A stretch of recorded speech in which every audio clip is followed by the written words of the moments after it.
अगर वो yellow colour में कन्वर्ट हो जाता है मिथाइल ऑरेंज, तो हम ये कहते हैं कि जिस भी सॉल्यूशन में उसको डाला गया है वो सॉल्यूशन एक बेसिक सॉल्यूशन है। और अगर वो रेड कलर में कन्वर्ट हो जाता है तो हम बोलते हैं कि वो acidic solution.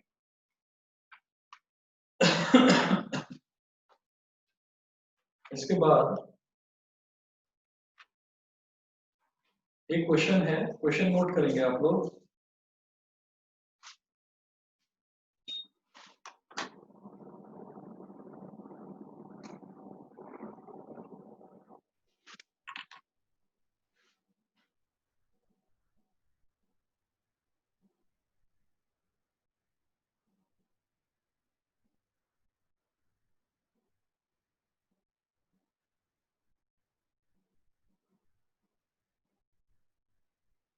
You have been provided with three test tubes.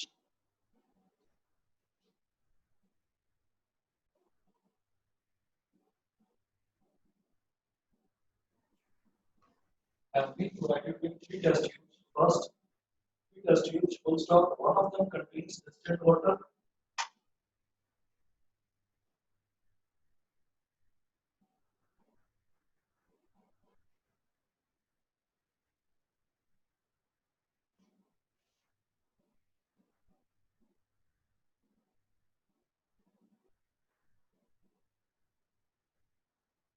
One of them contains distilled water, and the other two contains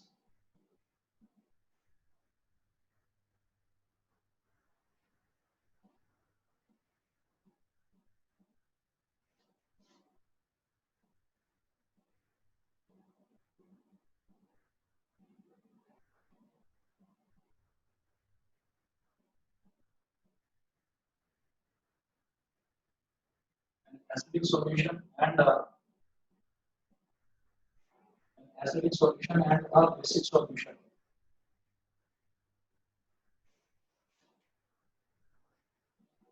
Respectively.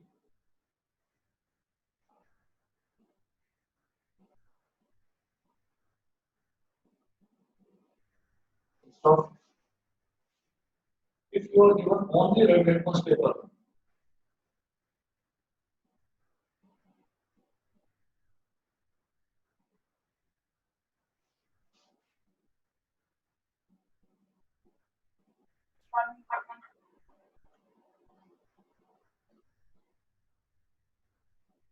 if you are given only red litmus paper, how will you identify?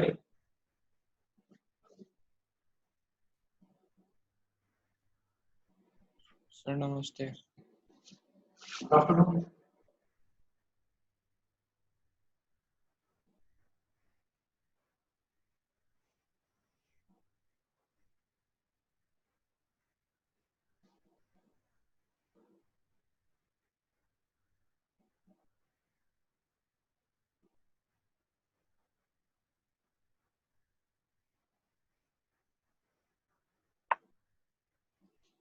Question में है you have been provided with three test tubes. और एक बार बताइए क्या बोल रहे हो? Sir answer बताना है। हाँ सर आंसर बताना है। अच्छा अच्छा ठीक है। You have been provided with three test tubes. One of them contains distilled water and the other two contains an acidic solution and a basic solution respectively. If you are given only red litmus paper, how will you identify the contents of each tube? अगर आपके पास क्या है, आपके पास ना तीन test tube दे रखी है, एक टेस्ट ट्यूब में एसिडिक सॉल्यूशन है, एक में बेसिक सॉल्यूशन है और एक में है डिस्टिल्ड वाटर, और आपको सिर्फ रेड लिटमस पेपर दे रखा है, तो आप कैसे बताएंगे कि किसमें एसिडिक सॉल्यूशन है, किसमें बेसिक सॉल्यूशन है और किसमें डिस्टिल्ड वाटर है? ये आप कैसे आइडेंटिफाई करें? देखिएगा इसमें हमने जो है तीन स्टेप्स फॉलो करने हैं। मैं आपको पढ़कर बोलता हूँ। Put the red litmus paper in all the test tubes turn by turn. The solution which turns red litmus to blue will be a basic solution. The blue litmus paper formed here can now be used to test the acidic solution. हम क्या करेंगे इसमें?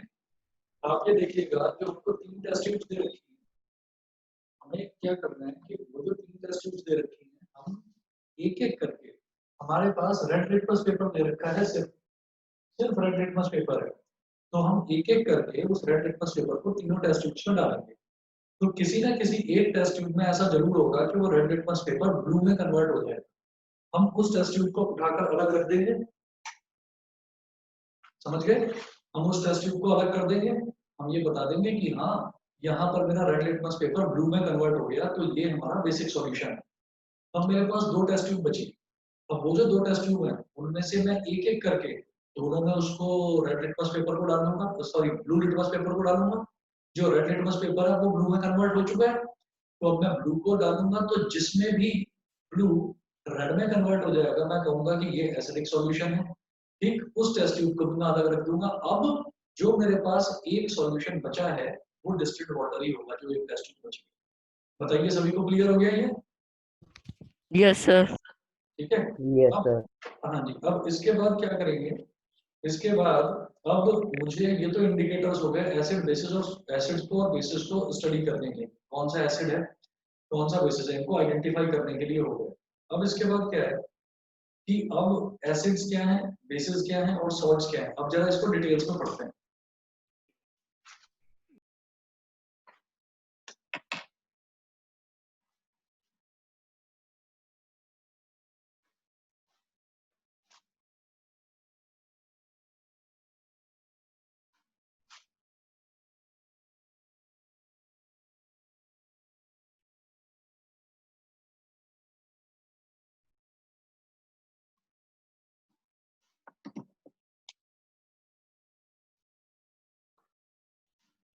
हाँ जी, acids are those chemical substances which have a sour taste. Some of the common fruits such as mango, raw grapes मतलब कच्चे अंगूर, raw grapes, lemon, orange and tamarind, tamarind होता है इमली, are sour in taste due to the presence of acids in them. Sold milk मतलब खट्टा जो दूध होता है जिसको हम दही बोलते हैं, sold milk also contains acid in it. तो जो एसिड होते हैं, एसिड की बेसिक प्रॉपर्टी ये होती है एसिड को आइडेंटिफाई करने की, कि एसिड्स जो होते हैं एसिड्स का जो टेस्ट है वो सोर होता है, एसिड्स जो है वो खट्टे होते हैं। अच्छा, the acids present in plant materials and animals are called organic acids. जो प्लांट मटेरियल्स में या ऑर्गेनिक मटेरियल्स में या एनिमल्स जिनको हम बोलते हैं उनमें जो हमको एसिड्स मिलते हैं उनको हम ऑर्गेनिक एसिड्स बोलते हैं। Organic acids are naturally occurring acids. Some of the organic acids are acetic acid. कुछ ऑर्गेनिक एसिड्स के मैं आपको एग्जांपल बताता हूँ। तो एसिड्स में सबसे पहले आप लिखेंगे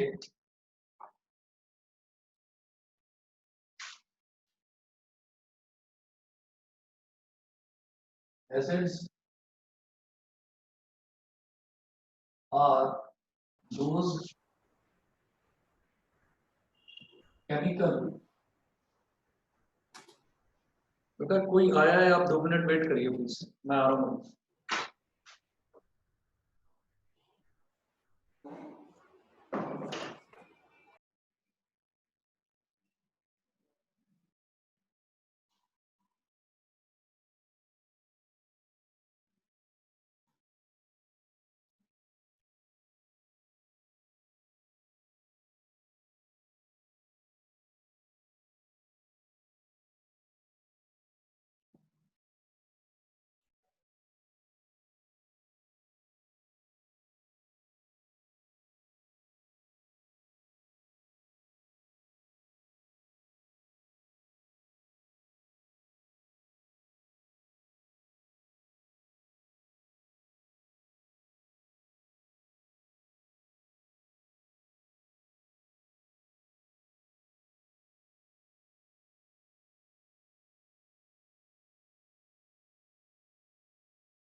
हाँ जी, acids are those chemical substances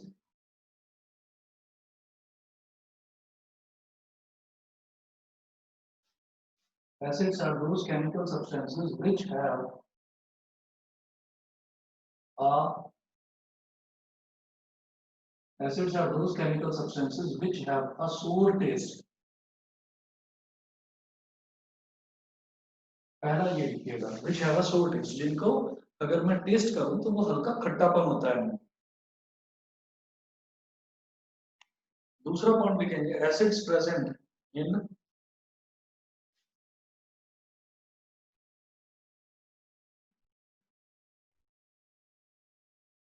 acids present in sir वो SOWL है क्या? SOUR है, SOUR सोर, सोर मतलब खट्टा। Okay okay. Acids present in plant materials and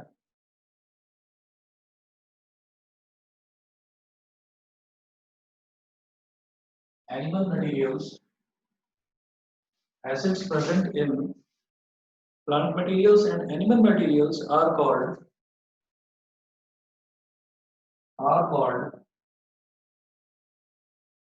organic acids.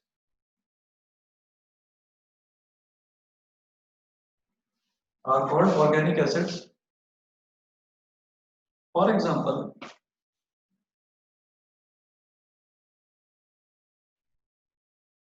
first है ACETIC acetic acid.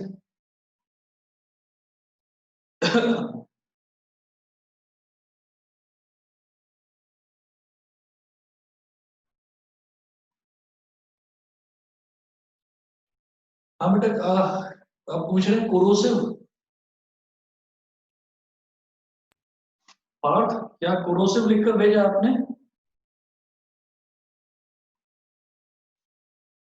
Partha,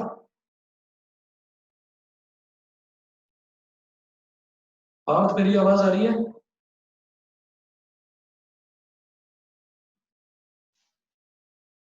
acetic acid जिसको हम बोलते हैं इथेनॉइक एसिड भी बोलते हैं इसको, इथेनॉइक एसिड लिखेंगे found found in vinegar, found in vinegar. Vinegar जानते हैं ना क्या होता है? Vinegar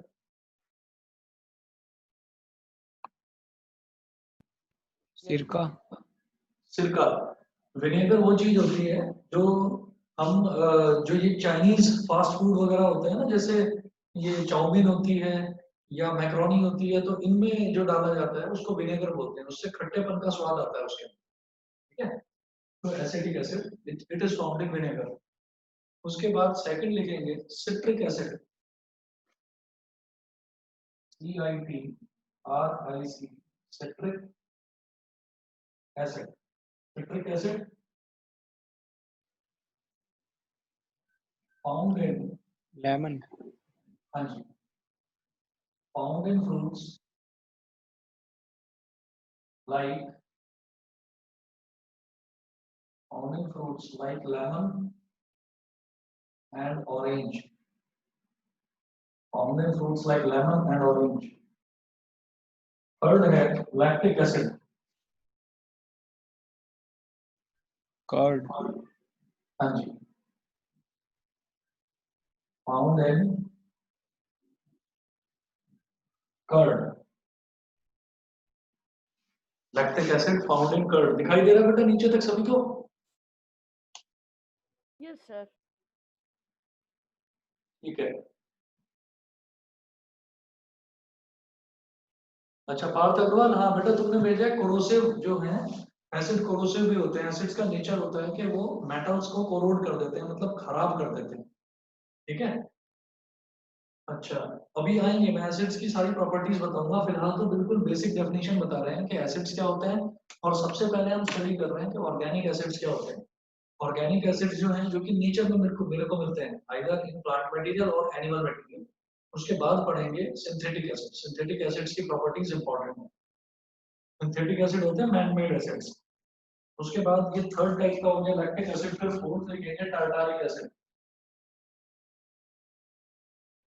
TARTARIC, tartaric acid. Tartaric acid का लिखिएगा फाउंड इन टैमरिन,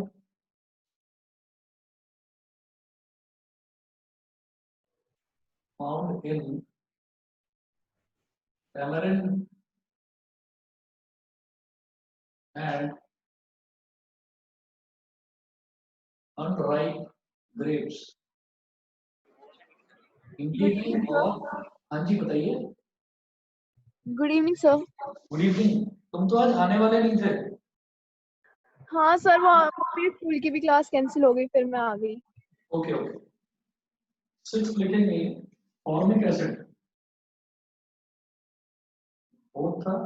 5th लिखिए बल्कि oxalic acid. Oxalic acid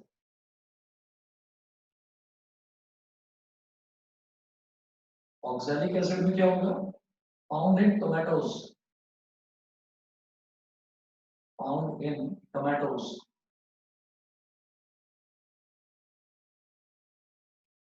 6th है formic acid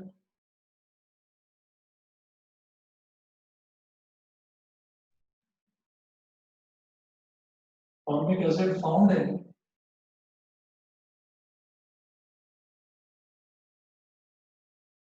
ant sting. Found in ant sting and nettle leaf sting. Ant sting and nettle leaf sting. अब जरा देखिएगा organic acids कौन से एसिड्स होते हैं? वो सारे के सारे एसिड्स जो कि या तो प्लांट मटेरियल या फिर एनिमल मटेरियल में मिलते हैं, उनको हम बोलते हैं ऑर्गेनिक एसिड्स, जो या तो प्लांट मटेरियल में मिलते हैं या एनिमल मटेरियल में मिलते हैं। अब जरा देखिएगा, सबसे पहले मैंने स्टडी करा, सबसे पहले मैं बोल रहा हूँ एसिटिक एसिड को। एसिटिक एसिड होता है इथेनोइक एसिड। एसिटिक एसिड उसका कॉमन नेम है और इथेनोइक एसिड होता है उसका chemical name.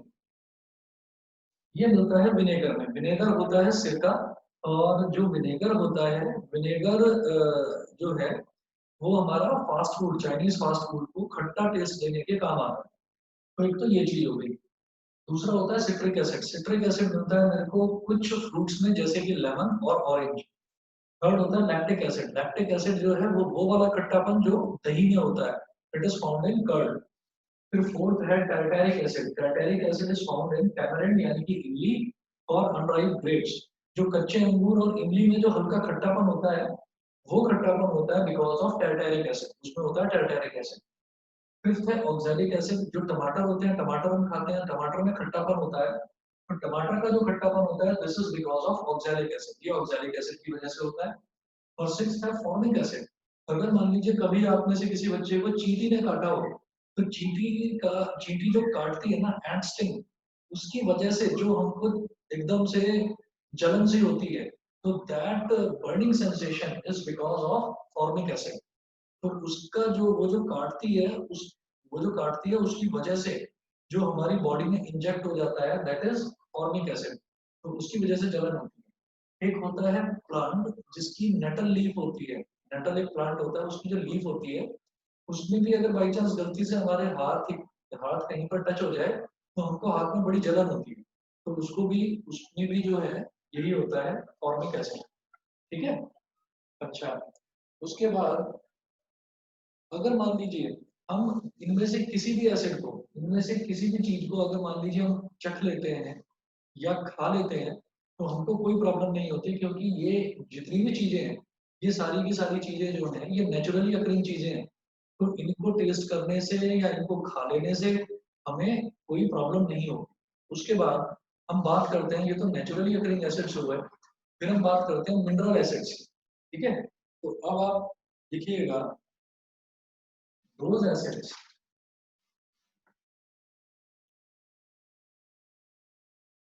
the acids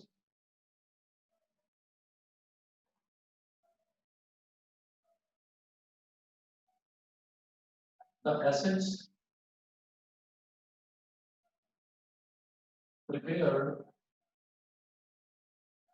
the acids prepared from the minerals of the earth. The acids prepared from the minerals of the earth are called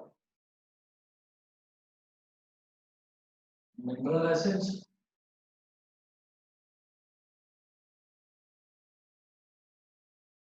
or mineral acids और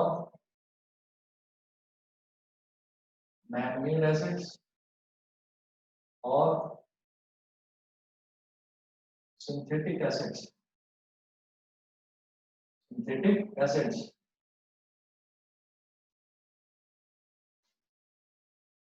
three most common mineral acids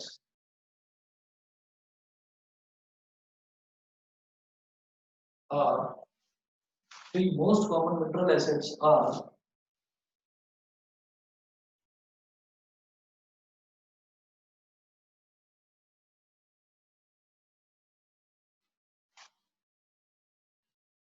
the most common mineral acids are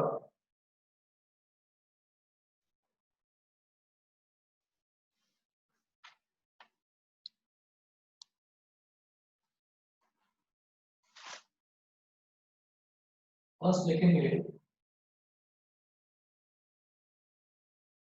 hydrochloric acid,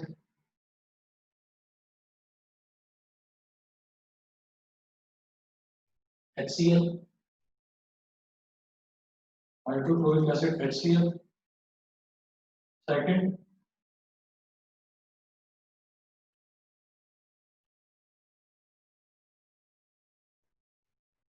second sulphuric acid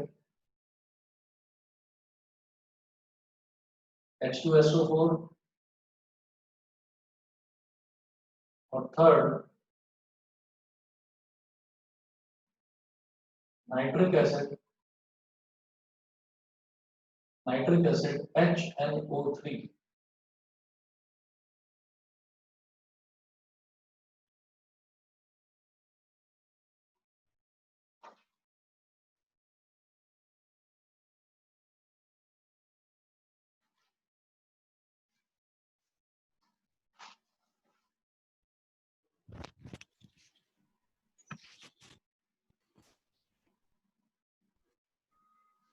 अच्छा, अब इसमें ये है कि hydrochloric acid HCl, sulphuric acid H2SO4 और nitric acid HNO3।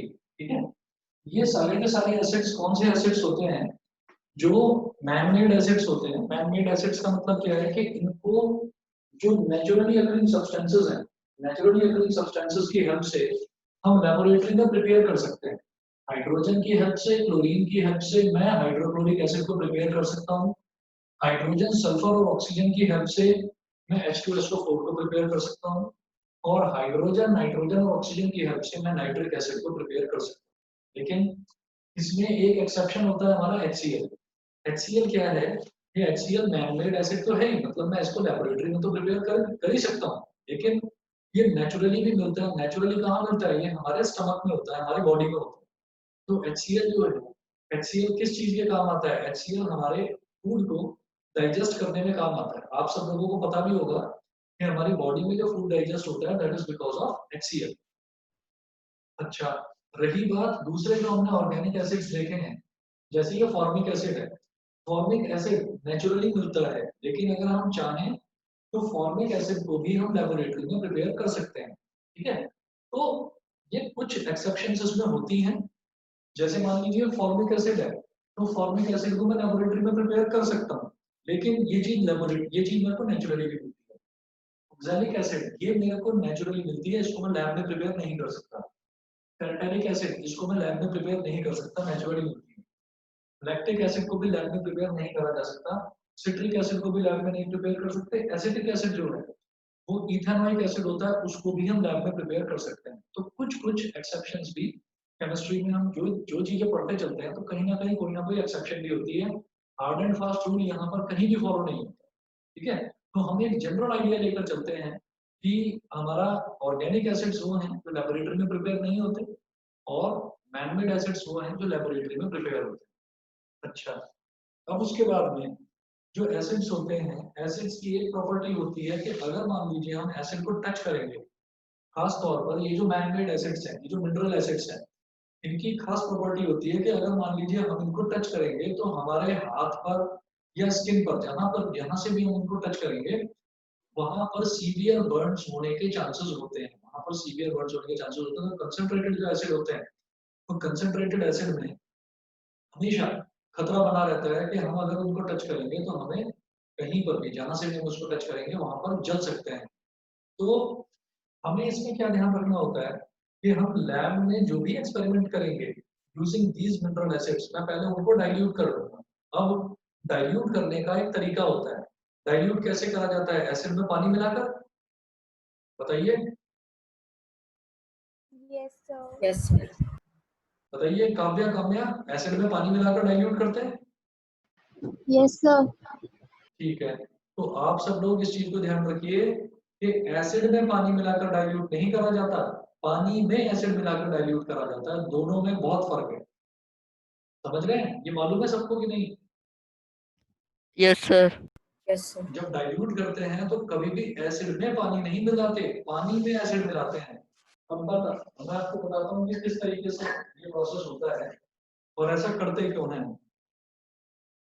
इसमें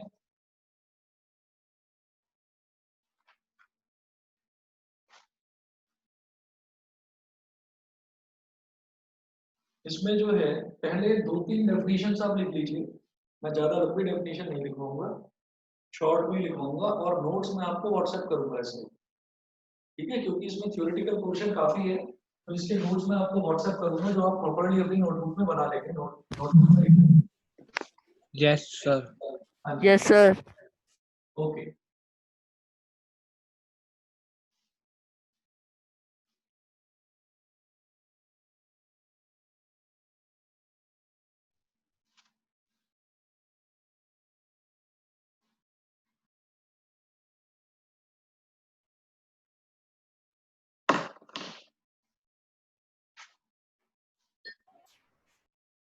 अब आप लिखिएगा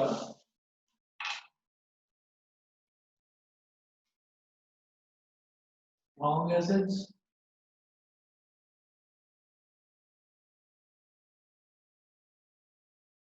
स्ट्रॉन्ग एसिड्स इसके बारे में लिखेंगे। All the mineral acids are called strong acids.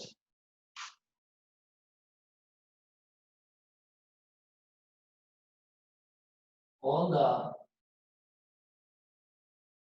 mineral acids are called strong acids।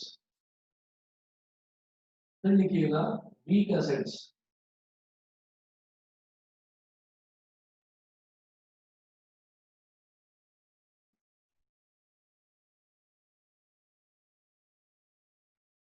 all the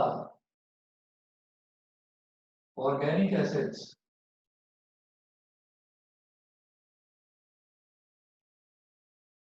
are called,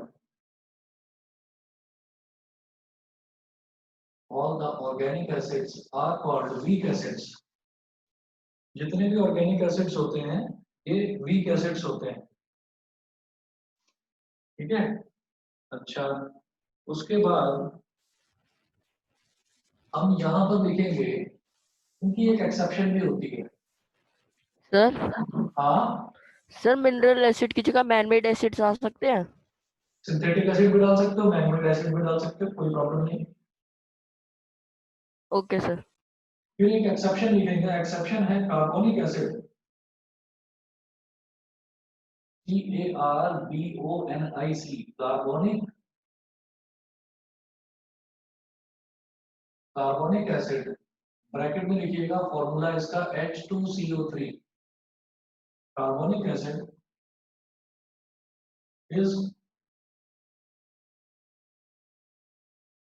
is a mineral acid but a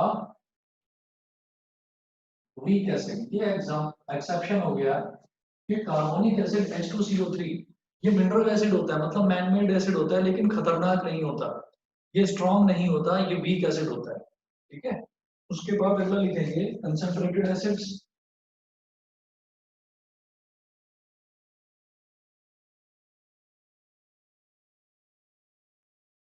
concentrated acids में क्या है?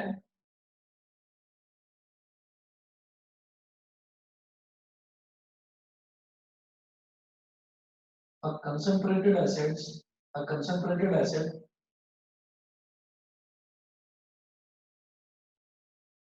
contains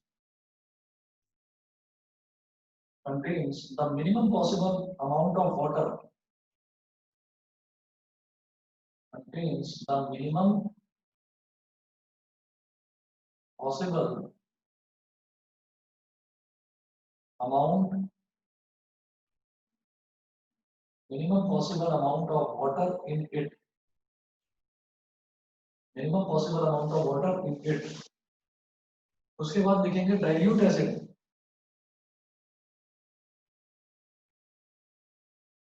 Dilute acid. A dilute acid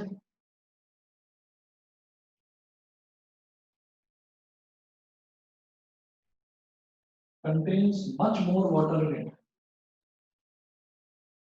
Is one which contains much more water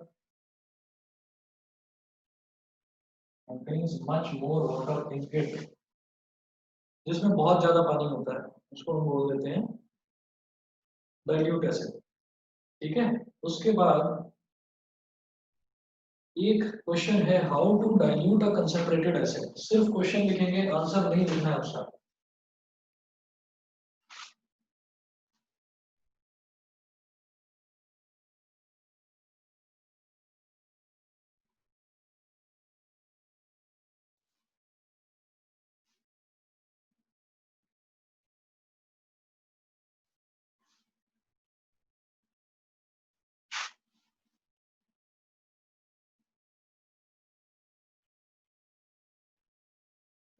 How to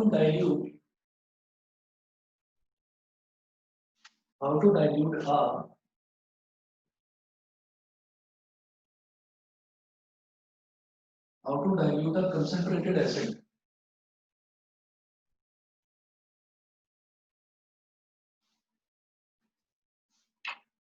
एक concentrated acid को किस तरीके से dilute किया जाता है. अच्छा, मैं सिर्फ इस चीज को आपको बोलकर एक्सप्लेन कर रहा हूं, तो आपको इसको लिखने की अभी जरूरत नहीं है. मैं आपको नोट्स की फोटो भेजूंगा, आप लोग क्या करेंगे, प्रॉपर्ली नोट्स बनाना इस चैप्टर के. ठीक है. जैसे केमिकल इक्वेशंस और रिएक्शंस हमने पहला चैप्टर करा था केमिस्ट्री का, तो उसमें हमारे पास क्या था कि उसमें हमारे पास उतना ज्यादा थ्योरेटिकल पोर्शन नहीं था, तो वो मैंने यहीं पर लिखवा दिया था बोर्ड पर. इसमें थोड़ा सा लिखने वाली चीजें ज्यादा है, तो मैं उतना ज्यादा नहीं लिखवाऊंगा आपको क्लास के दौरान. मैं आपको नोट्स भेज दूंगा, उसको आप कंप्लीट करेंगे अपनी नोटबुक. ठीक है, अपनी हैंडराइटिंग में. अच्छा, अब जैसे ये है how to dilute a concentrated acid, तो मैं आपको बोलकर बताता हूँ. The process of mixing the concentrated acid with water is highly exothermic or heat producing. So the dilution of a concentrated acid should always be done by adding concentrated acid to water. ध्यान दीजिएगा, concentrated acid to water gradually with stirring and not by adding water to concentrated acid. मतलब हम क्या करेंगे, जैसे मान लीजिए हमारे पास कोई एक छोटी टेस्ट ट्यूब है, हमने एक टेस्ट ट्यूब ली, हमने टेस्ट ट्यूब के अंदर पानी डाल दिया. ठीक है. और पानी डालने के बाद में हम क्या करेंगे, एक एक बूंद उसमें एसिड डालेंगे. अब क्या होता है कि एसिड जो है, एसिड को जब हम पानी में ऐड करते हैं तो हीट जनरेट होती है. अब हीट जो जनरेट होती है, मतलब एसिड को जब हम पानी में ऐड करते हैं तो वो हाईली एक्सोथर्मिक प्रोसेस होता है, तो हीट जनरेट होती है. अब आप ये देखिएगा कि मैंने उसमें एक बूंद एसिड डाला और फिर मैंने हल्का सा उसको स्टिर किया, फिर एक बूंद और डाला, फिर हल्का सा स्टिर किया, उसको सेटल डाउन होने दिया, फिर एक बूंद और. तो मैं ड्रॉप एक बूंद करके मैं उसमें एसिड डालता रहूंगा और उसको धीरे धीरे स्टिर करता रहूंगा, मतलब उसको मैं घुमाता रहूंगा ताकि वो घुल जाए आराम से. सर एक एक बूंद में तो बहुत टाइम लग जाएगा. लेकिन एक एक बूंद करके ही करना होता है. अच्छा, अब ऐसा क्यों करना होता है, दिस इज बिकॉज, तो इसमें देखिएगा रीजन क्या है. When a concentrated acid is added to water for preparing a dilute acid, then the heat is evolved gradually and easily absorbed by the large amount of water to which acid is being added. अब क्या होता है कि जब मान लीजिए मैं किसी कंसंट्रेटेड एसिड को पानी में ड्रॉप करके ऐड करता हूँ तो हीट जो है ना ग्रेजुअली रिलीज होती है। ग्रेजुअली मतलब धीरे धीरे हीट रिलीज होती है एक एक बूंद ऐड करने से। लेकिन हमें इस चीज का ध्यान रखना है कि हीट अगर एकदम से कहीं रिलीज होगी तो ब्लास्ट होने के चांसेस है, ठीक है, कुछ ना कुछ मिसहैपनिंग होने के चांसेस है। अब अगर मान लीजिए मैंने एक एक बूंद करके एसिड मैं पानी में मिलाता रहा तो धीरे धीरे हीट रिलीज होगी और वो जो हीट होगी वो हीट कहाँ पर रिलीज हो रही है, पानी में ही तो रिलीज हो रही है वो हीट, तो पानी उस हीट को अपने अंदर एब्जॉर्ब कर लेगा। तो वो जो हीट ज्यादा रिलीज हो रही है वो किसी भी तरीके का एक्सपेरिमेंट में नुकसान नहीं पहुंचाएगी। अच्छा, इसके बाद ऑन द अदर हैंड हम ये देखते हैं कि अगर मान लीजिए हमारे पास एसिड है और एसिड में मैं पानी मिलाता हूँ तो क्या होगा। If however water is added to concentrated acid to dilute it, अगर वाटर को कंसंट्रेटेड एसिड में ऐड करा जाता है उसको डाइल्यूट करने के लिए, then a large amount of heat is evolved at once, तब एक झटके से बहुत ज्यादा हीट इवॉल्व होगी, ठीक है। This heat changes some of the water to steam, ये क्या करेगी हीट कि जो मैंने पानी ऐड करा है उस पानी को एकदम से स्टीम में कन्वर्ट करेगी और जैसे ही वो स्टीम में कन्वर्ट होगी तो स्टीम में भी पानी धीरे धीरे कन्वर्ट हो तो समझ में आता है। लेकिन सोचो कि एकदम से वो स्टीम में कन्वर्ट हो जाए तो पानी एकदम से ऊपर इवेपोरेट होने के लिए एकदम उछलेगा ऊपर की तरफ। और अगर मान लीजिए मैंने टेस्ट ट्यूब ऐसे पकड़ रखी है मेरा चेहरा है तो मेरा चेहरा जल सकता है और वो पानी अकेला नहीं आएगा, पानी चूंकि एसिड में मिल चुका है तो पानी के साथ कुछ एसिड ड्रॉप्स भी आ सकती हैं। तो हमने ये कहा this heat changes some of the water to steam explosively which can splash the acid on our face or clothes and cause severe acid burns। समझ में आ गया? सर मतलब वो ऐसे निकलेगा जैसे दिवाली पे हम अनार जलाते और अनार में से निकलता नहीं, है। दिवाली पर अनार जलाने की जरूरत नहीं है। मैं आपको एक बहुत ही बेसिक सा आइडिया बताता हूँ कि एसिड जो होता है ना, एसिड की बेसिक प्रॉपर्टी ये होती है कि उसके अंदर बहुत सारी हीट जो है उसके अंदर ही होती है। एसिड के अंदर बहुत सारी हीट होती है, ठीक है।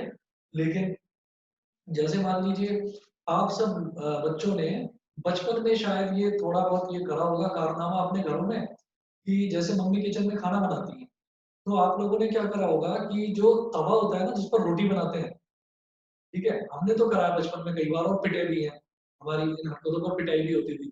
तो जो तवा होता है ना जिस पर मम्मी रोटी बनाती है तो वो जब रोटी बना लेती है, बना लेने के बाद में वो तवा थोड़ी देर के लिए गर्म रह जाता है तो हम क्या करते थे, हम थोड़ा सा पानी में अपना हाथ गीला करके उस पर ऐसे पानी डाल देते थे और पानी डालते थे तो वो एकदम ऐसे करके वो एकदम धुआं सा निकलता था उसमें से। करा है कभी किसी बच्चे ने कि नहीं? बहुत बार सर। सर सर मैंने Yes, होते sir. हुए तो किया है। देखा है, सर होते हुए तो है ना? देखा है। तो करा है आप लोगों ने कई बार। तो ये काम हम भी करते थे जब छोटे थे, फिर पिटाई होती थी तब हमको अकल आती थी कि भाई इससे एकदम से जो वो भाप निकलती है उसकी छींटे हमारे हाथ पर या चेहरे पर लग सकती हैं तो जल जाएंगे हम इस तरह से। तो फिर मम्मी हमको करने को मना करती थी वो चीज। ये वही चीज है ये जो सर मैं ऐसे। तो टैप के नीचे ले आता हूँ, हमारे तक आ ही नहीं सकते छींटे। हाँ तो फिर तो वो इतना ज्यादा आपने पानी एकदम डाल दिया कि वो एकदम से फिर ठंडा हो ही जाता है, ठीक है। तो होता क्या है कि जो एसिड होता है acid contains lots and lots of heat inside it. अब आप क्या करेंगे, आप उसमें अगर पानी ऐड करेंगे तो वो इतना गर्म होता है कि वो पानी को एकदम से ऊपर की तरफ स्प्लैश करेगा और जैसे ही पानी भाप बनकर स्टीम बनकर एकदम ऊपर स्प्लैश होगा वो हमारे चेहरे पर और कपड़ों पर सीवियर बर्न्स डाल सकता है। तो इस वजह से हम कभी भी एसिड में पानी नहीं मिलाते, हम पानी में ड्रॉप करके एसिड मिलाते हैं। ये क्लियर हो गया सभी को? Yes, sir. Yes sir. Yes sir. तो एक तो ये Yes, क्वेश्चन था sir. How to dilute a concentrated acid. उसके बाद एक क्वेश्चन और है उसका भी मैं सॉल्यूशन सिर्फ आपको एक्सप्लेन करूंगा, बाकी नोट्स में भेजूंगा, आप उनको कॉपी कर देना। अभी क्लास खत्म होने के बाद में नोट्स भेजूंगा, ठीक है। तो बैठकर आप लोग कायदे से नोट्स बना लेना अपने। देखिए नेक्स्ट क्वेश्चन है prove that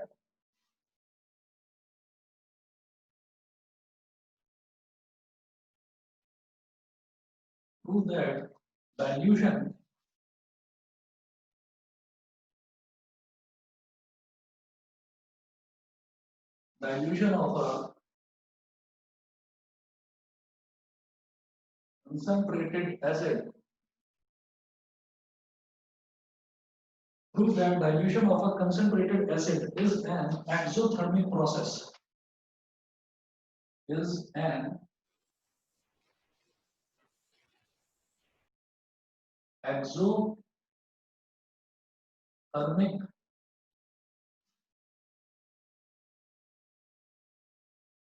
is an exothermic process. मुझे ये प्रूव करना है कि जो एसिड का डाइल्यूशन है वो एक एक्सोथर्मिक प्रोसेस होता है। तो इसमें देखिए एक्सोथर्मिक प्रोसेस क्या होता है, हम जानते हैं एक्सोथर्मिक प्रोसेस वो होता है जिसमें ना काफी हीट रिलीज होती है। तो हम क्या करेंगे, हम एक काम करते हैं, हम एक टेस्ट ट्यूब में 10 मिलीलीटर हम पानी ले लेते हैं, 10 मिलीलीटर वाटर ले लिया हमने टेस्ट ट्यूब, और अब हम क्या करेंगे कि एक एक बूंद करके, एक एक ड्रॉप करके हम उस पानी में एसिड मिलाते हैं, कोई भी एसिड, मान लीजिए हम सल्फ्यूरिक एसिड मिला रहे हैं। सर टेस्ट ट्यूब गर्म हो जाएगी। बस यही है इसका एग्जांपल। हमने क्या करा कि हम एक एक बूंद करके पानी मिला रहे हैं और हम बार बार ना उसको टेस्ट ट्यूब को नीचे से जो उसका बेस है हम उसको टच करके देख रहे हैं। तो धीरे धीरे हमको ये महसूस होने लगेगा कि धीरे धीरे जो टेस्ट ट्यूब जो है वो गर्म होने लगेगी। तो इसी चीज से हम रिलीज हो रही है कि जो डाइल्यूशन ऑफ एन एसिड है ये एक एक्सोथर्मिक प्रोसेस है जिसमें हीट रिलीज होती है। समझ में आ गया सभी को? सर फिर तो हम एसिड को भी एक एनर्जी Yes, के sir. सोर्स की तरह यूज कर सकते हैं। इसकी तरह एनर्जी की सोर्स की तरह। हाँ, एनर्जी के सोर्स की तरह तो एसिड यूज होता ही है भाई। बैटरीज वगैरह जितनी भी है इनमें एसिड ही तो यूज होता है और वो एनर्जी का सोर्स होती ही है। अब लिखेंगे आप properties of acids.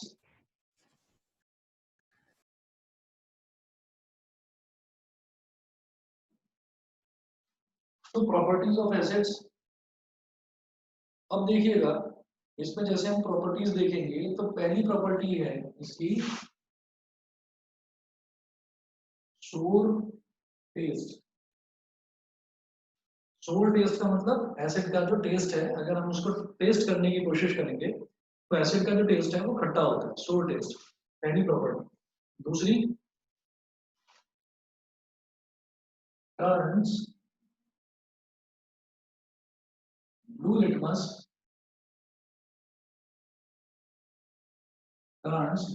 To red, second property होगी। Third property,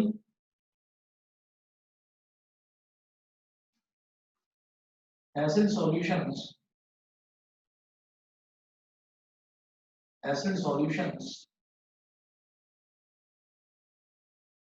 conduct electricity। Acid के जो सॉल्यूशंस होते हैं वो कंडक्टर्स होते हैं, they conduct electricity. Sir acid metal के साथ रिएक्ट कर सकते हैं ना? इसके साथ बेटा सर मेटल के साथ रिएक्ट करेंगे, अभी बताऊंगा एक प्रॉपर्टी, ठीक है। फोर्थ लिखिए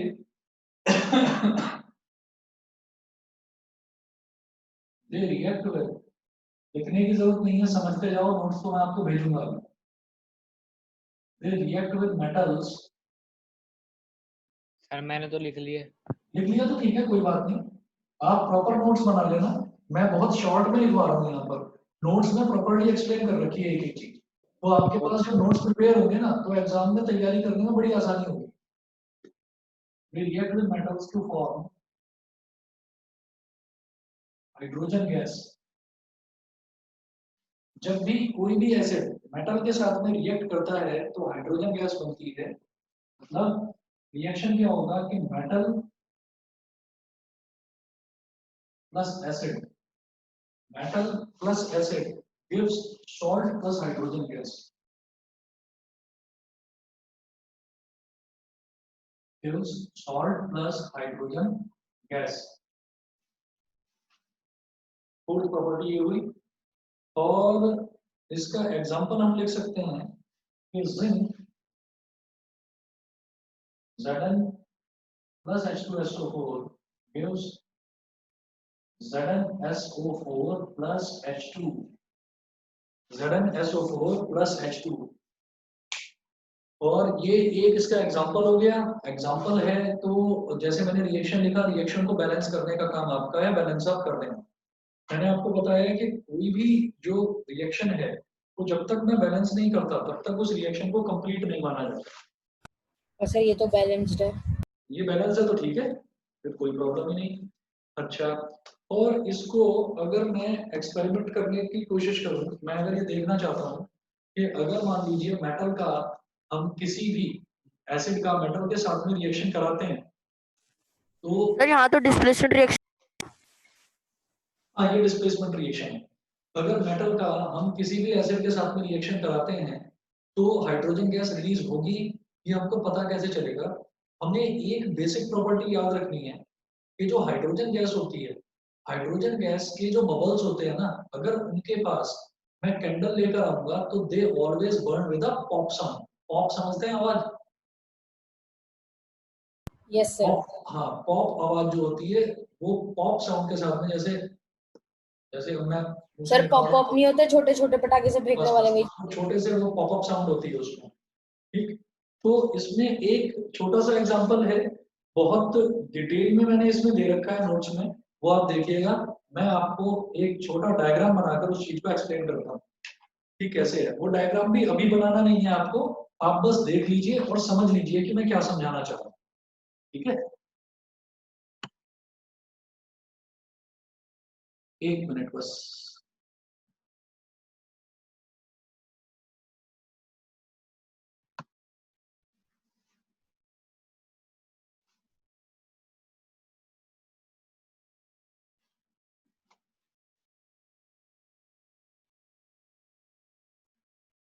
हमने कहा कि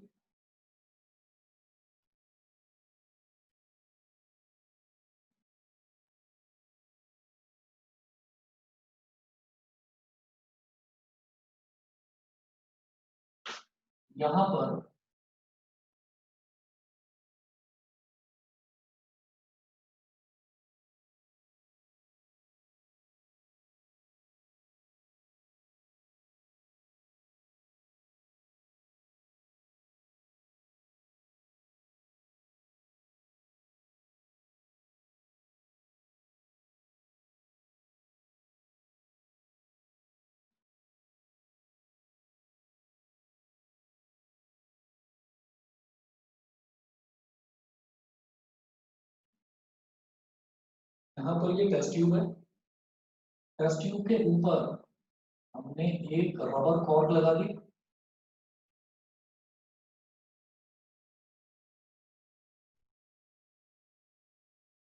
और रबर कॉर्क में हमने एक छोटा सा स्पेस छोड़ा है।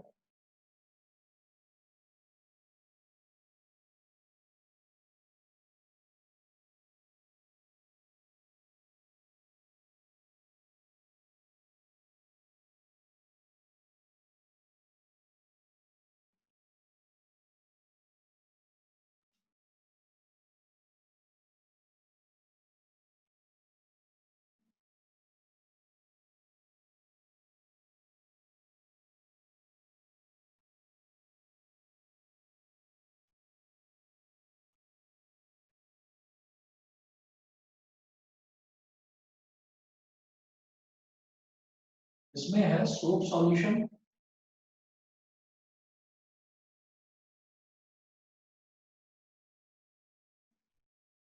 और यहाँ पर है,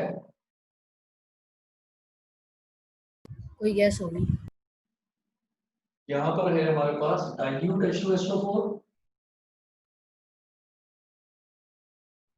और डाइल्यूट H2SO4 में मैंने छोटे छोटे पीसेस डाल दिए जिंक के।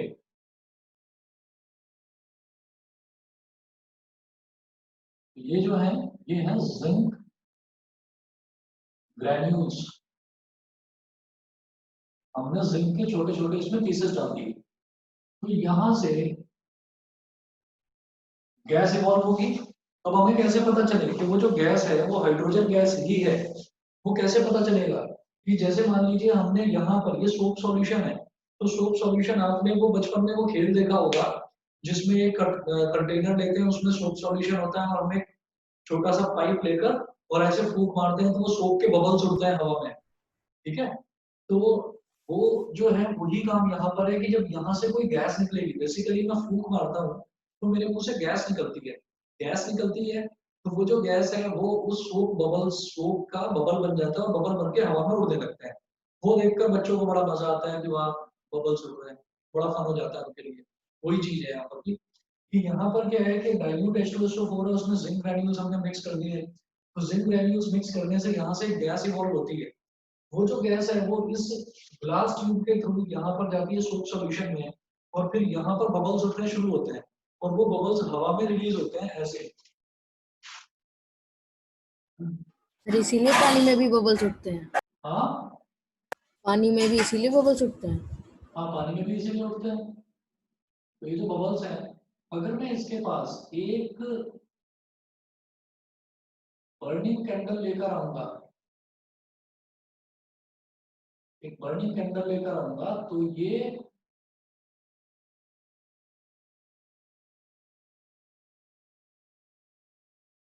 यहां हम लिखेंगे कि सोप बबल्स containing